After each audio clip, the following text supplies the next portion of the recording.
Eh bien bonjour et bienvenue dans le Bocal, la review hermétique 100% spoiler et 100% critique, où aujourd'hui on va parler de la saison 1 de The Last of Us.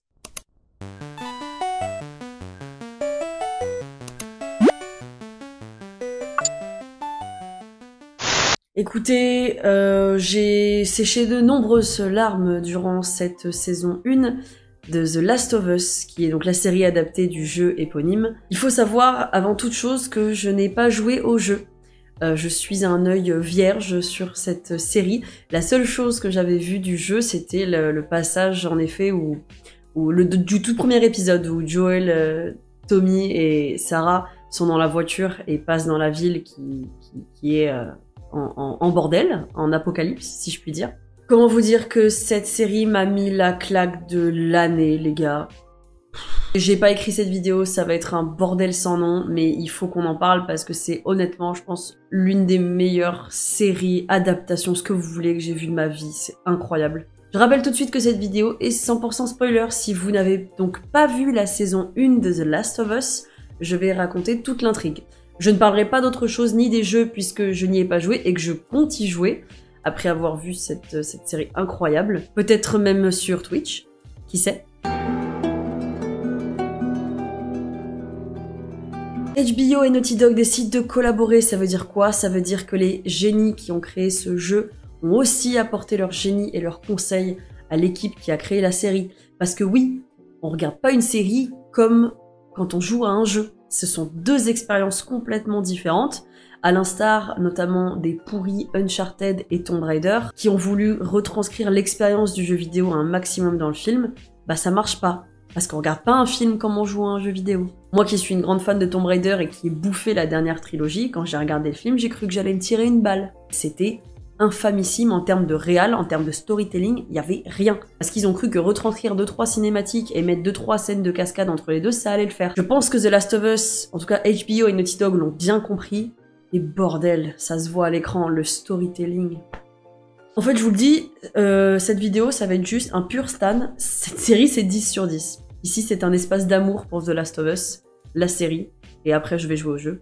Donc ce sera aussi un espace d'amour pour les jeux, je pense. Donc on a tout ce qu'il faut pour que ça claque des culs. Et on va donc parler du Source Material, qui est ce jeu absolument incroyable. En tout cas, c'est ce que dit tout le monde autour de moi. Au vu de la série, je ne peux que les croire. C'est un des meilleurs narratifs que j'ai vu de ma vie. Le petit clin d'œil que The Last of Us a réussi à faire, tout en respectant l'œuvre originale, c'est d'aller chercher des membres originaux du casting pour aller les intégrer dans la série. Notamment Ashley Johnson, qui joue la mère de Ellie. Très bon passage d'ailleurs, où on apprend un petit peu le pourquoi Ellie est ce qu'elle est. Et Troy Baker, qui est l'acolyte du fou cannibale, là, dans l'épisode 8, qui est l'interprète donc de Joel dans les jeux. Ce qui est marrant aussi, c'est qu'il y a l'actrice qui fait Marlene, elle avait postulé à l'époque pour faire Marlene dans les jeux. Et elle n'avait pas été prise.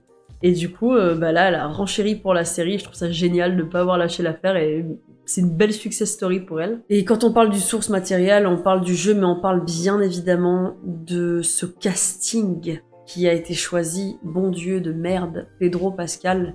Qu'est-ce qui se passe? Qu'est-ce qui se passe avec cet homme? Je le connais depuis Game of Thrones, depuis son rôle en tant que Oberyn Martell. Je l'ai toujours adoré. Je trouvais que ça manquait, on manquait de lui dans le paysage audiovisuel. Bon, Mandalorian, en soi tu le vois pas beaucoup, mais The Last of Us, il est incroyable dans le rôle de Joel. Tellement complexe, on va y revenir après, mais c'est vraiment un choix exceptionnel. J'allais dire, on va pas revenir sur le choix de Bella Ramsey, mais si, vous savez quoi, on va y revenir parce qu'elle s'est pris un flot de haine incroyable, cette pauvre petite, alors que je pense qu'ils auraient pas pu prendre une meilleure actrice, en fait, pour faire Ellie. Enfin, si tu as regardé Game of Thrones et que tu la vois dans Game of Thrones, les passages où elle est dans Game of Thrones, c'est sa cassette d'audition pour Last of Us. Alors oui, elle ressemble pas trait pour trait à Ellie dans le jeu. Enfin, il me semble bien que Joel non plus. Il est pas latino. Et ça dérange personne pourtant que Pedro Pascal campe le rôle. S'il y a des gens ici qui, après avoir vu l'entièreté de la saison de Last of Us, arrivent à me dire que Ellie c'était pas la bonne, que Bella c'était pas la bonne personne pour jouer le rôle d'Ellie, s'il vous plaît, venez me dire pourquoi, parce que là ça n'a aucun sens. Je pense pas qu'il y ait eu vraiment un épisode en deçà d'un autre en termes de narration. Je n'ai jamais vu ça. Le premier, il m'a mis au fond. Et c'est Quelle belle entrée en matière dans la série qui te propulse instantanément dans l'histoire avec le destin tragique de Sarah, dans une narration et un storytelling incroyable, un respect quant aux cinématiques. Du coup, j'ai eu l'occasion de voir certains plans mis à côté des cinématiques. C'est vraiment assourdissant de réalisme et de respect envers l'œuvre principale. Peu importe les personnages qui sont introduits là dans la série, ils ont tous un storytelling et un arc narratif extrêmement bien fait, qui leur est dédié, c'est fait avec amour. On va bien évidemment parler de l'épisode 3, qui est, je pense pouvoir dire sans prétention, l'un des meilleurs épisodes de série que j'ai vu de toute ma vie. Et Dieu sait que j'ai regardé des séries. Ça aurait pu être un court-métrage indépendant. Il aurait tenu tout seul sur ses deux jambes sans aucun problème. Les performances des deux acteurs, elles sont géniales. Le storytelling, incroyable. C'est plot twist sur plot twist. Quand tu penses que... merde, c'est Bill ou Frank? Bill? Frank. Que tu penses que c'est Frank qui va mourir quand il se prend la balle, et au final, c'est Bill qui devient malade et qui meurt, mais en même temps, c'est une mort qu'ils ont choisie. Ils ont eu une vie incroyable, où ils ont pu, malgré tout, y rester quand même dans leur bulle, vivre leur amour et vivre un petit peu éloigné de ce chaos. Les homophobes en sueur, d'ailleurs, je pense, pendant cet épisode. Et ensuite, bah voilà, l'histoire tragique de Tess, qui se sacrifie. J'ai vu d'ailleurs un commentaire sur sa mort, parce que c'est vrai que le moment où le zombie va pour l'embrasser était assez complètement dérangeant à voir. Mais même on se demande pourquoi est-ce que le zombie fait ça, alors que la plupart du temps, bah voilà, ils viennent pour te déchiqueter la gueule. Et j'ai vu un commentaire qui disait bah, que le champignon, le cordyceps, est en soi un être vivant et très intelligent en soi, et qu'il a senti que bah, Tess serait peut-être plus importante dans ses rangs que déchiqueté complètement au sol. Alors, je sais pas si ça va jusque là, mais je trouvais l'explication intéressante. L'épisode 8, où Ellie tombe nez à nez avec les personnes du camp opposé, les termes de cannibales là. Cet épisode aussi, je pense que c'est un des meilleurs. Il est absolument incroyable. En fait, je suis désolée, je fais que de sortir des mots comme ça, mais la série, elle est prestigieuse. C'est vraiment une œuvre d'art. Dans l'épisode 8, le délire cannibale, moi je savais pas, encore une fois, j'ai pas joué au jeu. Donc tu le devines un petit peu. Bon voilà, je me suis farci pas mal de saisons de Walking Dead derrière, tu commences à comprendre les bails. Et tu te mets surtout à leur place, et tu te dis, bon, bah, c'est une réflexion qu'on va peut-être avoir quand on va manquer de bouffe, quoi. La série excelle dans l'imagerie et dans ce qu'elle fait comprendre au spectateur sans tout lui montrer. Notamment dans le dernier épisode qui est très doux, notamment dans les débuts, puisque on a affaire à un Joel qui est extrêmement attentif à Ellie, et il voit qu'elle est un peu traumatisée de ce qui vient de se passer, et il est vraiment très attentionné envers elle. La scène où elle voit la girafe qui est trop mignonne. On a un plan d'amour de Joel envers Ellie, et il regarde voilà ce qu'il avait perdu il y a 20 ans, il le retrouve là, et l'amour qu'il a pour elle, c'est tout ce dont il a besoin. C'est, je vous jure, ça m'émeut juste d'en parler. Oh, première fois que je pleurais sur cette chaîne. En fait, c'est ouf parce que vraiment chacun des épisodes m'a bouleversée. Je vous le dis, c'est marrant, je pensais pas pleurer pendant cette vidéo, mais déjà genre j'ai chialé pendant chaque putain d'épisode. Et bah le 9e là, en fait c'est simple. À partir du moment où ils parlent tous les deux au niveau des girafes et qu'ils se disent est-ce qu'on continue maintenant ou on arrête, déjà là je pleurais parce que je savais qu'il allait se passer un truc grave. La réalisation, les gars, en fait on va pas se mytho, c'est du génie. Je repense à certains plans qui sont incroyables, notamment donc dans l'épisode 3, quand Bill et Frank ont décidé de sauter la vie et que Joel et Ellie découvrent la maison et leur corps. Bah, on a ce plan où ils partent dans la camionnette, et quand on recule, hop, la caméra passe à travers la fenêtre que Frank avait demandé à laisser ouverte pour éviter l'odeur. Et c'est que des petits clins d'œil, des choses imagées comme ça qui rendent cette série juste géniale. Dans l'épisode 9, on a droit aussi à des plans d'une réalisation... voilà, encore une fois, c'est là qu'on voit que ça excelle et que ça cherche à rendre hommage aux jeux vidéo sans dénaturer ce que c'est de regarder une série.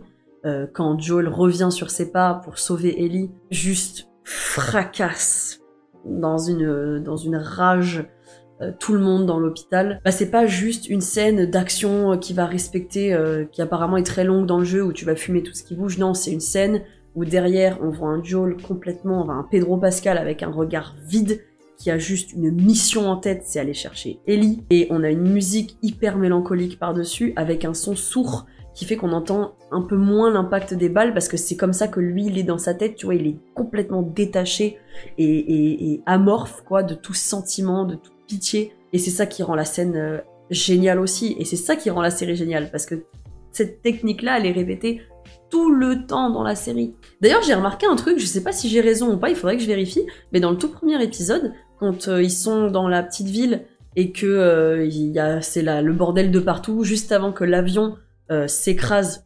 D'ailleurs, cette scène, elle me terrifie, elle est horrible. C'est le chaos. Joel, Tommy et Sarah, ils sont à deux doigts au moment de se manger une bagnole. Je crois que c'est comme ça d'ailleurs que dans le jeu, il y a l'accident. Mais cette bagnole-là, il faudrait que je regarde, mais il me semble que ces bagnoles-là qui sont à deux doigts de se bouffer, c'est le van de Frank.